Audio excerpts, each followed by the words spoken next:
Good morning student. आज हम start करेंगे नया दूसरा चैप्टर क्लास 12 बायोलॉजी का, जिसका नाम है, आप देख पा रहे होंगे अच्छे से, ह्यूमन रिप्रोडक्शन। तो यहाँ पे दो वर्ड है, ह्यूमन और दूसरा रिप्रोडक्शन। ह्यूमन बेसिकली एनिमल्स में ही काउंट किए जाते हैं, एनिमल किंगडम का एक सब फाइलम है। और जो प्रोडक्शन है, ये जो वर्ड है बेटा ध्यान से समझना, दो वर्ड से मिलकर बनता है, रिप्रोडक्शन। री मतलब होता है, कहीं पे भी वर्ड आए री, दोबारा, जैसे रिवर्सिबल रिएक्शन, रिवर्ट बैक हो जाना। तो री वर्ड जो है वो दोबारा, और प्रोडक्शन का मतलब होता है प्रोड्यूस होना, बनना, उत्पन्न होना। तो रिप्रोडक्शन का मतलब होता है वैसी चीज का उत्पन्न होना, वैसी चीज का बन जाना, that is called the reproduction. आपको सबको पता है दो तरह का होता है, सेक्सुअल और एसेक्सुअल।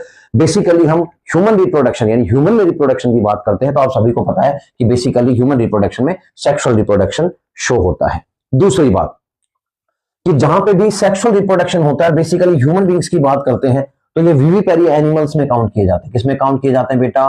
विविपेरस एनिमल्स में काउंट किए जाते हैं। विविपेरस एनिमल्स और ओविपेरस एनिमल्स, दो तरह के एनिमल्स होते हैं।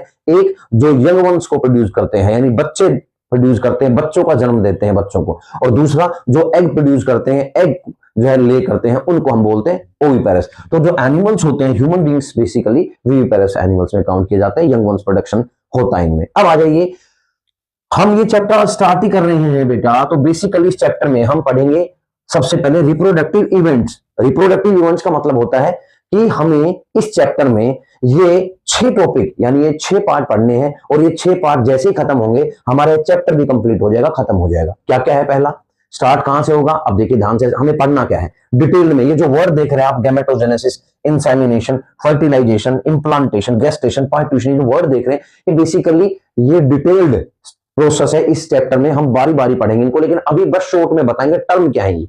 सबसे पहला आ जाता है गैमेटोजेनेसिस। मैंने पहले भी बताया हुआ, गैमेट्स जो वर्ड होता है कहीं पे भी आए, इसका मतलब होता है reproductive cell, only reproductive cell. और जो गैमेटोजेनेसिस है, तो इसका मैं गैमेटो का मतलब होता है रिप्रोडक्टिव सेल, और जेनेसिस जो है उसका मतलब होता है बेटा बनना। तो गैमेटोजेनेसिस वो प्रोसेस है जिसमें रिप्रोडक्टिव सेल बनेंगे।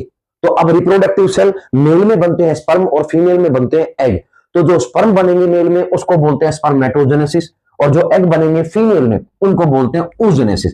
और ये जो दो प्रोसेस हैं, दो ये होने के बाद ही ये प्रोसेस जो है वो कंप्लीट हो पाएगा। तो गैमेटोजेनेसिस जो है ये बेसिकली रिप्रेजेंट करता है formation of sperm and formation of बेटा, formation of sperm and formation of egg.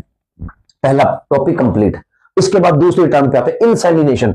इनका मतलब होता है इनसाइड, और सेमिनेशन, सेमिनेशन जो है सीमन वर्ड का मतलब होता है रिप्रोडक्टिव सेल यानी स्पर्म। तो इंसेमिनेशन जो है इस वर्ड का मतलब होता है when the sperm is enter, जब स्पर्म जो है वो एंटर करता है किसमें बेटा? फीमेल रिप्रोडक्टिव ट्रैक्ट में। किसमें बेटा?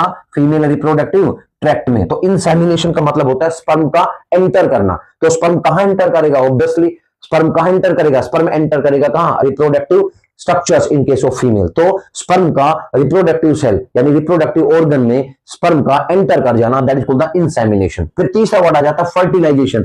फर्टिलाइजेशन का मतलब आपको सबको पता है fusion of male and female gamete. Female और मेल गैमेट के फ्यूजन जो है होना वो फर्टिलाइजेशन कहलाता है। तो बिना फर्टिलाइजेशन के ये प्रोसेस आगे प्रोसीड भी नहीं होगा।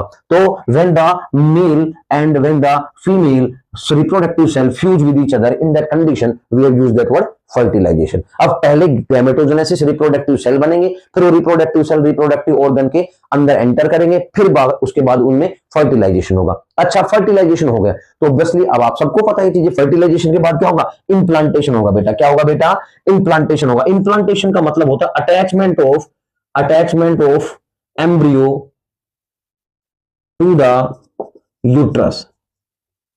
ये है इंप्लांटेशन। इंप्लांटेशन का मतलब होता है कोई भी चीज जो प्लांट हो गई है, मतलब जो परमानेंट वहां पे लग गई है। जैसे नर्सरी में प्लांट होते हैं, वो थैलियों में देते हैं हमें, फिर हम वो नर्सरी से प्लांट लेके आते हैं और फिर हम उसको जमीन में लगा देते हैं। तो जो नर्सरी से प्लांट लेके आए और उनको जमीन में लगा दिया, तो अब वो प्लांट क्या हो गए? परमानेंट हो गए, वहां स्टेबल हो गए वहां पे। बस यही प्रोसेस यहाँ इंप्लांटेशन में है कि फर्टिलाइजेशन पर जाइगोट बनेगा और एम्ब्रियो बनेगा, और एम्ब्रियो बनने के बाद वो फीमेल जो होता है उसके यूट्रस में जाके परमानेंटली अटैच हो जाएगा, बस फिर उसमें कहीं मूवमेंट नहीं हो पाएगा। उसी को हम बोलते हैं implantation, attachment of embryo to the uterus of female.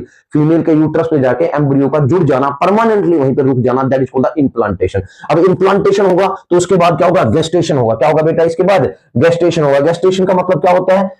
From first month to 9 month time period. अब ध्यान देना सभी बेटा यहां पे कि गेस्टेशन का मतलब क्या होता है कि जैसे ही पहले मंथ से और 9 मंथ तक का जो टाइम पीरियड होता है, जो गैप होता है, जो टाइम पीरियड होता है, जो ओवरऑल ग्रोथ एंड डेवलपमेंट का टाइम पीरियड होता है इन्फेंट का, फीटस का, उसको हम बोलते हैं गेस्टेशन। गेस्टेशन का मतलब शॉर्टली 0 मंथ से, पहले मंथ से और 90 मंथ तक का जो टाइम पीरियड होता है उस टाइम पीरियड को हम बोलते हैं गेस्टेशन। फिर उसके बाद आता है पार्ट्यूरेशन। पार्ट्यूरेशन का मतलब होता है बेटा day of delivery. Day of delivery, day of delivery को क्या कहते हैं? पार्ट्यूरेशन कहा जाता है। मतलब क्या है इसका कि वो एग्जैक्ट दिन वो दिन जिसमें डिलीवरी होगी। The female is produce the young ones, the female is give the birth to the young ones, उसको हम बोलते हैं पार्ट्यूरेशन। मतलब वो एग्जैक्टली दिन जिस दिन जो मदर है, जो फीमेल है, वो बच्चे को जन्म देगी, एग्जैक्टली उसी दिन को हम बोलते हैं पार्ट्यूरेशन। तो यहाँ पे 6 फेज में प्रोसेस कंप्लीट होता है जिसको रिप्रोडक्टिव इवेंट कहते हैं। शॉर्ट में दोबारा समझिए, गैमेटोजेनेसिस, रिप्रोडक्टिव सेल बनेंगे। ये ध्यान रखना, बच्चे कंफ्यूज होते हैं, अगर ये ऐसा एरो है तो ये मेल रिप्रोडक्टिव स्ट्रक्चर का, और अगर ये ऐसा है तो फीमेल रिप्रोडक्टिव स्ट्रक्चर का।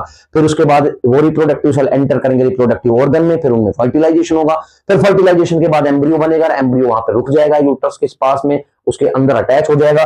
फिर गेस्टेशन, फिर वो 9 महीने तक वो जो एम्ब्रियो यूट्रस में एक जगह पे रहेगा, वहीं पे ग्रोथ एंड डेवलपमेंट करेगा, उसको गेस्टेशन कहते हैं। फिर उसके बाद पार्ट्यूरेशन कहते हैं। डिलीवरी, डे ऑफ डिलीवरी, वो दिन जिस दिन क्या होगा, डिलीवरी होगी, उस बच्चे की जन्म लेगा, पार्ट्यूरेशन, और फिर that process is about to complete. और फिर इस तरह से प्रोसेस क्या हो जाता है, कंप्लीट हो जाता है बेटा। अब ये सब इवेंट्स जो है बारी बारी करके डिटेल में पढ़ेंगे। Thank you so much.